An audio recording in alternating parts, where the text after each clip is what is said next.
నమస్తే అన్న. నమస్తే అన్న, ఇప్పుడు మీ దగ్గర మొత్తం ఎన్ని ఆవులు ఉన్నాయి? ఇక్కడ చూసుకుంటే మొత్తం తుమ్మ చెట్లే ఉన్నాయి. అవును. తుమ్మ చెట్లు మొత్తం తుమ్మ చెట్లకి ఆవులు కట్టేసినావు. అవును. నేను మొత్తం దగ్గర ఎన్ని ఆవులు ఉన్నాయి ఇట్లా 10. ఈ తుమ్మ చెట్ల కింద? తుమ్మ చెట్ల కింద అంటే నా సొంతం 10 ఉన్నాయి. ఇంకా పక్క వాళ్ళవి కూడా మస్తు ఉన్నాయి. ఇంక సొంతం 10 ఈడ కనిపిస్తాయి. అన్ని ఆవులే? అన్ని ఆవులే. మీ దగ్గర మొత్తం చూసుకుంటే ఇక్కడ కూడా ఉన్నాయి. జెర్సీ హెచ్ఎఫ్ అనే కానీ బ్రీడ్. Jersey HF. మరి చెట్ల కింద కట్టేసినావు కన్నా, ఈ ఇప్పుడు కొట్టే ఎండలకు తట్టుకుంటాయి అవి కెపాసిటీ? ఇప్పుడైతే తట్టుకుంటున్నాయి. కాకపోతే ఏంటంటే కొంచెం పాలు తక్కువ వస్తాయి. తట్టుకుంటున్నాయి. తట్టుకుంటా కానీ పాలు తక్కువస్తున్నాయి. పాలు తక్కువ వస్తాయి. ఇంచుమించు ఒక 4-5 సంవత్సరాలు సంది, 5-6 సంవత్సరాలు, 7 సంవత్సరాల సంది ఇట్లనే నడుస్తున్నాయి. ఇట్లా నడుస్తున్నాయి మొత్తం ఇంచుమించు 30 సంవత్సరాల సంది చేస్తున్నాం. 30 ఏళ్ళ సంది కంటిన్యూ ఉన్నాయి. కానీ కాకపోతే కొన్ని అమ్మేసినాము, కొన్ని ఉంచినాము ఇట్లా. ఇప్పుడు చూడు అవన్నీ మా పిల్లల తలలు ఎన్ని అవి గది కూడా మా దూడని కట్టి ఎర్రది కట్టింది.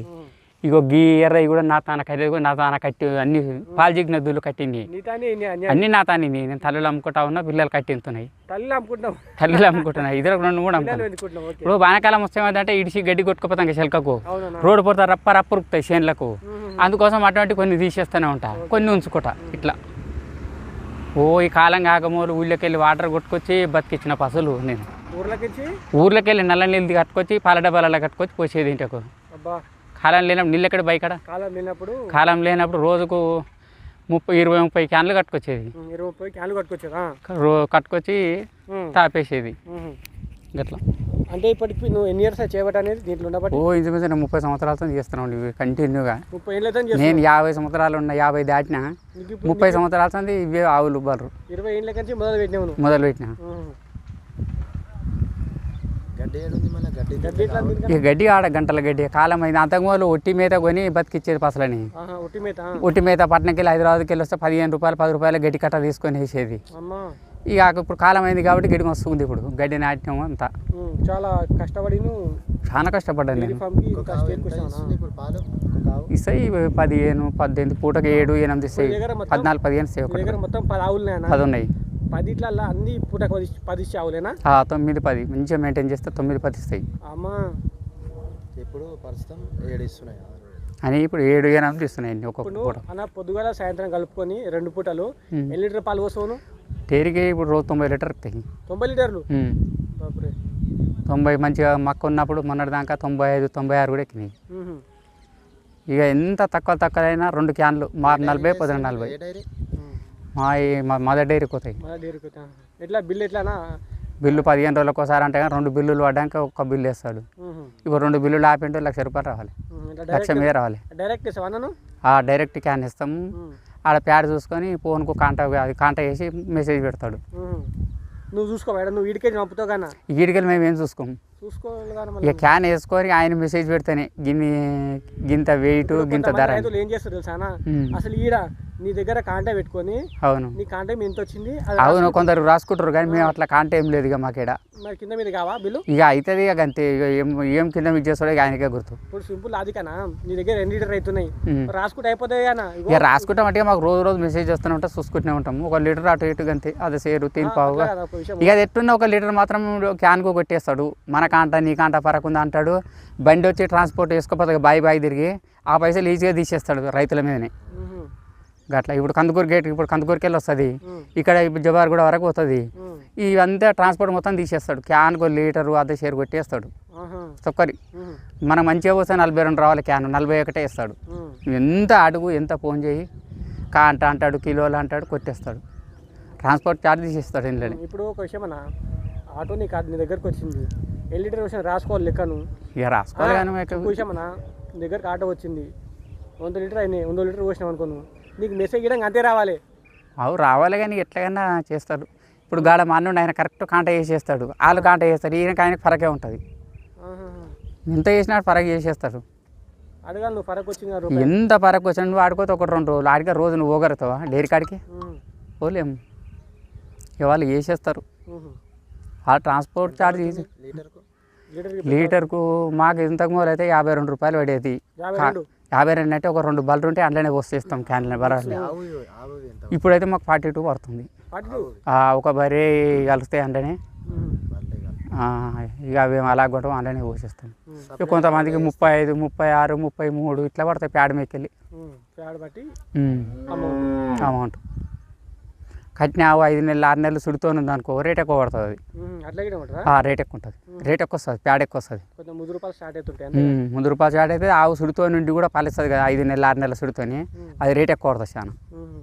మనం ఈయనగానే మళ్ళీ రేట్ రాదు ఆవుకు, ముదురుతుంటే తరుపుకొస్తే పాలు ఎక్కువ అవుతుంటుంది. ఏడా తెచ్చిరి ఆవులు మీరు? ఓయి మా చాలా రోజులు అన్నీ ఏం కొనుక్కోలేదా? ఏం కొనుక్కోలేదు, ఒక ఆవును కొనుక్కున్నాం, ఒక ఆవు చచ్చిపోయింది, 2 కొన్నాము, ఒకటి చచ్చిపోయింది. ఇక అది ఏదో చింతల కొట్టకలు తెచ్చినా వైరస్ లేక వచ్చింది, చనిపోయింది. ఇక దానికి వేరేదో ఆవు ఇన్సూరెన్స్ ఉంటే ఇన్సూరెన్స్ ఉంది. మా ఆవులో కొన్ని నెట్టుకున్న ఇన్సూరెన్స్ ఇప్పటికి. ఇప్పుడు ఇన్సూరెన్స్ చేసుకుంటే బెటరా చేయకపోతే మంచిదా? చేసుకుంటేనే బెటర్. ఇప్పుడు 1,00,000 రూపాయలు పెట్టి తెచ్చినాం, 1,50,000 పెట్టి తెచ్చినాము, ఇన్సూరెన్స్ చేయించాము, ఆఖరి చచ్చిపోతే 50,000 వస్తాయి మనకు. ఒక 5,000 చూసుకుంటే మనము ఇన్సూరెన్స్ ఎంత అయితేనా? ఇన్సూరెన్స్ అంటే మన గవర్నమెంట్ తాను లోన్ తీస్తేనే ఇన్సూరెన్స్ చేస్తుంటే, లేకుంటే చేస్తలేడు వాడు, ప్రైవేట్ చేస్తలేరు. లేవు ఆ ఇన్సూరెన్స్ మొత్తం తీసేసింది గవర్నమెంట్. ఆవులకు నువ్వు లోన్ తీసుకుంటే ఇన్సూరెన్స్, లేకుంటే లేదు. అయితే అప్పుడు మేము లోన్ తీసుకున్నాము, తీసుకోగానే ఇన్సూరెన్స్ చేయించినాము. ఇన్సూరెన్స్ చేయించినాక 5-6 నెలలు కట్టి ఆటికి లోన్ క్లోజ్ చేసేసినాము. ఇన్సూరెన్స్ రెన్యువల్ చేసుకుంటున్నాం. మొన్న ఒకటి చచ్చిపోతే వచ్చింది అట్లా. ఇన్సూరెన్స్ మనకు బయట ఇప్పుడు పొలం సొంతం ఉండాలి, ఇన్సూరెన్స్ పెట్టాలంటే పొలంతో అవసరం ఏం లేదు. లోన్ ఉంటే పొలం ఉంటేనే ఆ లోన్ ఇస్తాడు, అది కూడా అంతే. ఇయ్యరు అట్లా అంటే ప్రైవేట్ నార్మల్ వాళ్ళు ఇయ్యరు, పొలం ఉండాలంటే. ఇప్పుడు 90 లీటర్ పాలు పోస్తాం అన్నాను. ఇప్పుడు లోన్ తీయాలంటే మీరు పొలం మీదనే ఉట్టి ఇయ్యరు అన్న. ఇప్పుడు వానకుంటే అన్న తట్టుకుంటే వర్షానికి తట్టుకుంటాయి మావి. ఇవి హెచ్ఎఫ్ ఆవులు కానీ హెచ్ఎఫ్ జెర్సీ అట్లా తట్టుకుంటున్నాయి. ఇవి ఇక్కడ ఈ ఏరియాలో ఉట్టి పెరిగి పెద్దగా అయిన ఆవులే ఇవి. నువ్వు ఎంత జాతి ఆవులే, మన ఆవులే. ఇక ఎంత ముసురు పడుతుంటే అంటే అంత మంచిగా. ఎందుకంటే దొడ్డి ఆవులు కాదు నీ దగ్గర ఉన్నాయి కాబట్టి. మనము కంచెలకు కొట్టుకుపోయి పచ్చిగడ్డి వచ్చినప్పుడు చెట్టుకు ఎన్నో చూసి కట్టేస్తాం కదా, ఎప్పుడు గాయలేం కదా, పెద్ద తాడు పెట్టి కట్టేస్తాం కదా, నీడ చూసి కట్టేస్తాయి. నీడకు వండుకో, ఎండకు వండుకొని నెమరు వస్తాయి. అంటే వాతావరణం అలవాటు అయిపోయింది గట్లా. అంటే ఎండ వాన అనేది ఏం లేదు, కావాలి గడ్డి అంతే నోటి. ఇక డాక్టర్ గిడ పక్కకు హెల్మెట్లు ఉంటాడు కానీ వెంకటరెడ్డి అని ప్రైవేటు. ఇక చాలా మంది అయ్యారు ఇప్పుడు ప్రైవేట్ డాక్టర్ కూడా. జీవనకు వస్తారు 10 నిమిషాల మొత్తం ఆయన్ని. అన్న ఇప్పుడు ఇది జాగా ఎంత ఉంటుంది? జాగా ఇప్పుడు మీ కాడ ఆవులకి ఇంత కాదు. ఈ ఆవులది ఇదంతా 2 ఎకరాలు అనుకో. మీదేనా మొత్తం? మాదే, మా పొరెడ్డోళ్ళు.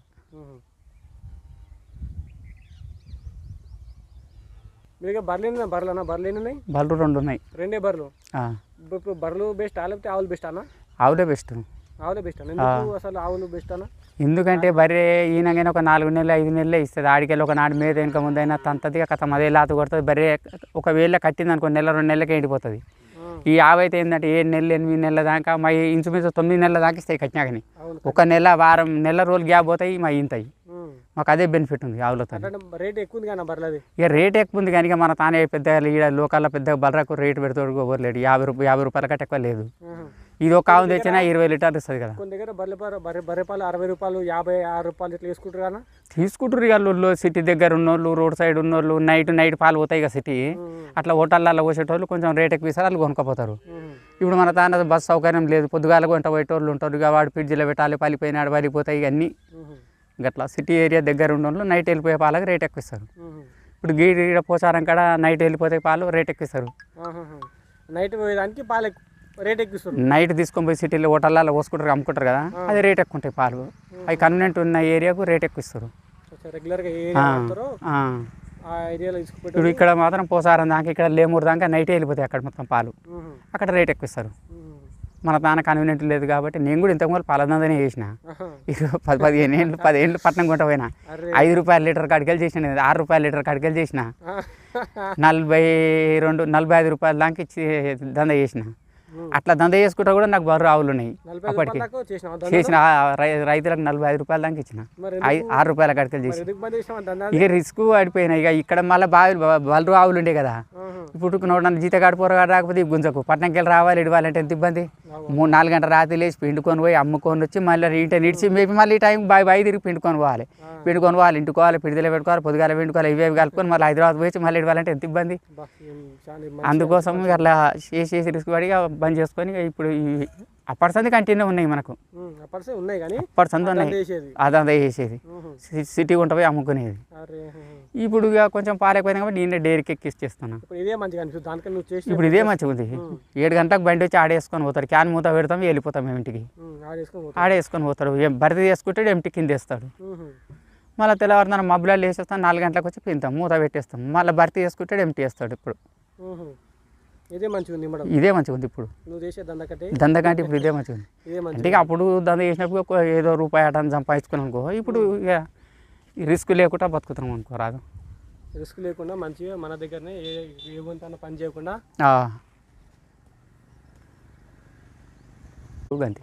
కందిపోటు ఇంకా గోధుమ పొట్టు అంతే. గోధుమ పట్టు ఇంకా ఇక అంతకంటే ఎక్కువ ఏమి లేము. వేరే ఒకటి దానిలో వేస్తే రేట్లు ఎక్కువ ఉన్నాయి. ఇంకా కుట్టి పట్టవు కుట్టి ఉంది, కుట్టి ఆడ ఆడనే గడ్డిమరికి అన్నీ షెడ్ ఉంది, ఆడనే కుట్టి పట్టి. బయట మేత కొద్ది ఆవులు లేకపోతే ఇట్లా నేనే కట్టేసి మేపుతావా? వానకాలం వస్తే భూమి మీద గడ్డి అవుతుంది కదా, గడ్డి అయినప్పుడు మేత కోతాయి. మేత కోతాయి ఇక అప్పుడు పచ్చి గిచ్చి ఏది అవసరం లేదు, భూమి మీద మేసేసి కట్టేసి పాలు వింటాం అట్లా. ఇప్పుడు వానకాలం భూమి మీద గడ్డి లేదు కాబట్టి గడ్డి కోసి కుట్టి పట్టి పోస్తున్నాం. వర్షాకాలం వస్తే ఇడిచి అక్కడ కొట్టుకోకపోతే అవే మేస్తాయి, కడుపు నిండా మేసేస్తాయి. అవే మేసేస్తాయి ఇక అవే. షెడ్ మన ఆలోచన చేయలేదా? ఎప్పుడు గిట్లే వస్తావా చెట్ల కింద? ఇప్పటిదాకా చెట్ల కిందనే ఉండే, ఇప్పుడు వేసినా కదా ఆడ షెడ్ గడగానే వస్తుంది రేకులు. అది కొత్త షెడ్ వేసినావా? కొత్తగా వేసిన. ఎన్ని గదాలు అన్నది? అది 40 ఫీట్ల పొడుగు, 30 ఫీట్ల వెడల్పు. ఎన్ని ఆవులు పడతాయి? అక్కడ 10 ఇక్కడ 10 20 ఆవులు వస్తాయి అందులో షెడ్లో. 20 ఆవులు పట్టి కెపాసిటీ? 20 ఆవులు. ఎంత ఖర్చు వస్తుందన్నా? అది ఇప్పుడు ఇంచుమించు 2.5 లక్షలు అయింది. ఇంకో 2 లక్షలు అయితే కంప్లీట్ అవుతుంది. ఇక 3 లక్షలు పెడితే రూము కంప్లీట్ అయిపోతుంది అంతా. సపరేట్ మనం లేబర్ జీతగాని పెట్టుకున్నా కానీ ఉంటుంది, ఇంకో రూము షెడ్ అంతా ఇంకో 3 అయితే కంప్లీట్ అయిపోతుంది. మొత్తం 5 లక్షలలో అవుతుంది. మొత్తం 5 లక్షలు అయిపోతుంది. క్లోజ్ అయిపోతుంది. అన్న ఆవులు ఎదకొస్తే నువ్వు ఏం వేపిస్తావు? ఇది చేపిస్తావా? సీమనే వేపిస్తావు మొత్తం?